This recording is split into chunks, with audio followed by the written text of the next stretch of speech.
السلام عليكم ورحمة الله وبركاته. في زمن الظلمات عانى المصريين من العيش في المقابر.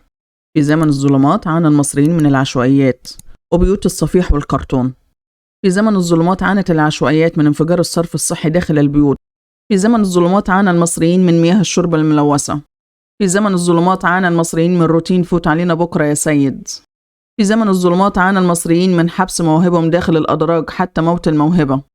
في زمن الظلمات لم يعرف الصعيد المصري ولا القرى الريفية شيئا عن حاجة اسمها شبكة الصرف الصحي. في زمن الظلمات لم يعرف الصعيد المصري ولا القرى الريفية شيئا عن وجود المياه العذبة في مواسير المياه سوى لمدة ساعتين في اليوم، وباقي اليوم عذاب وكأننا نعيش في الكهف.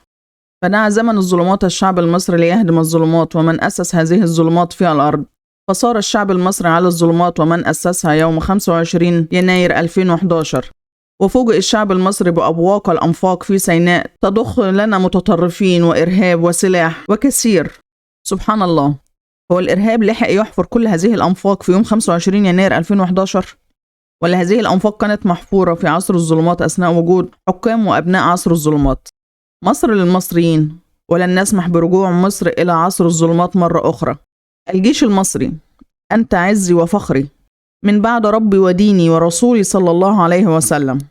عاش من أغلق أنفاق سيناء وتحدى أوامر الأمريكان والصهاينة. عاشت الأمة المصرية.